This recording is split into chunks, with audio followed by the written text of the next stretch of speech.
एक बार एक साधु को कैलाश पर्वत पर चढ़ने से रोक दिया गया था और फिर जो हुआ उसे देखकर आपके भी होश उड़ जाएंगे। दोस्तों, स्वागत है आप सभी का हमारे ज्ञान तिलक चैनल में। वीडियो को शुरू करने से पहले हमारे चैनल को सब्सक्राइब करके कमेंट्स में हर हर महादेव जरूर लिखें। दरअसल दोस्तों, एक बड़े ही दिव्य और चमत्कारिक साधु महाराज थे जिनका नाम था गोपाल गिरी जी महाराज। वो उस समय धर्म लाभ करने के लिए भारत के अलग अलग तीर्थ स्थलों पर घूम रहे थे और जब वो भगवान पशुपतिनाथ जी के दर्शन करने के लिए काठमांडू पहुँचे तब उन्हें ये सूचना मिली कि कैलाश मानसरोवर की यात्रा काठमांडू से ही शुरू की जाती है। गोपाल गिरी जी महाराज का बचपन का सपना था कि वो कैलाश पर्वत की परिक्रमा करे और मौका भी मिल गया। तब उन्होंने इसे भगवान की इच्छा मानकर यात्रा की शुरुआत की।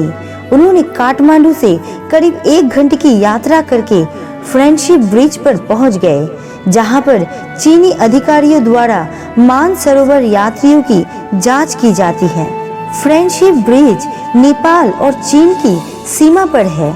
सारे दस्तावेजों की अच्छी तरह से जांच होने के बाद ही यात्रियों को आगे बढ़ने दिया जाता है और वो साधु महाराज यात्रा की ओर आगे बढ़ने ही वाले थे कि तभी उस स्थान पर अचानक से एक बहुत बड़ा चक्रवात आ गया और चारों ओर भागदौड़ मच गया।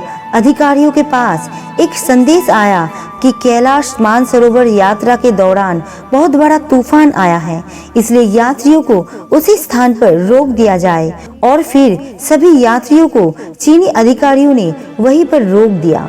लेकिन गोपाल गिरी जी महाराज का भी इरादा पक्का था कि वो यात्रा जरूर करेंगे और वो उस चक्रवात से नहीं डरने वाले हैं। उस समय वहाँ का परिस्थिति इतना खराब हो गया था कि चीनी अधिकारियां भी इधर उधर भाग रहे थे और गोपाल गिरी जी महाराज ने इसी मौके का फायदा उठाकर उस चक्रवात के अंदर घुस गए। सभी लोगों को लग रहा था कि वो नहीं बच पाएंगे क्योंकि तूफान बहुत बड़ा और काफी भयानक था। लेकिन वो कहते हैं ना, अकाल मृत्यु वो मरे जो काम करे चंडाल का, काल भी उसका क्या बिगाड़े जो भक्त हो महाकाल का। साधु महाराज उस तूफान को चीरते हुए यात्रा के पहले पड़ाव में नीलम पहुँचे, जो कि तिब्बत में है, और तिब्बत से 260 किलोमीटर का सफर तय करने के बाद वो साधु महाराज सागा पहुँचे और सागा से अगले दिन वो प्रयाग पहुँचे। तब तक तूफान बहुत कम हो चुका था, लेकिन यहाँ तक पहुँचने के लिए साधु महाराज को बहुत सारी मुश्किलों का सामना करना पड़ा, जिसके बाद अगले दिन में वो साधु महाराज महाकाल की कृपा से कैलाश मानसरोवर पहुँच गए। अब उनके सामने एक और पड़ाव था, कैलाश पर्वत की परिक्रमा, जो इतना आसान नहीं था क्योंकि इस परिक्रमा का क्षेत्र 54 किलोमीटर तक फैला हुआ था। लेकिन उन्होंने इस परिक्रमा को भी महादेव के जयकार लगाते हुए 7 दिनों में पार कर लिया।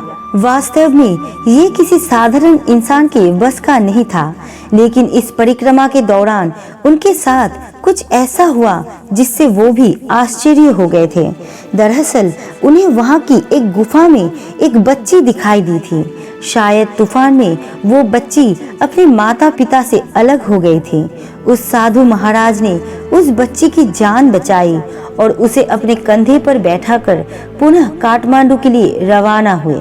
और सबसे बड़ी बात ये थी कि अभी तक फ्रेंडशिप ब्रिज पर चक्रवात बना हुआ था। तभी वहाँ खड़े लोग और अधिकारियों ने देखा कि कोई व्यक्ति उस चक्रवात को चीरकर बाहर आ रहा है, जिसके बाद उस साधु महाराज और उस छोटी बच्ची को देखकर सभी लोगों के होश उड़ गए। सभी ने उनसे सवाल किया कि क्या आपको डर नहीं था कि आप अपनी जान को मुश्किल में डालकर इतने बड़े चक्रवात से लड़ गए। तब उस साधु महाराज ने कहा कि ये सब तो मेरे महाकाल का आदेश था, वो मेरे द्वारा इस छोटी बच्ची की जान बचाना चाहते थे। दोस्तों, आपको ये जानकारी कैसी लगे हमें कमेंट्स करके जरूर बताना, और अच्छी लगे तो लाइक एंड सब्सक्राइब जरूर करना। आपका कीमती समय देने के लिए दिल से शुक्रिया।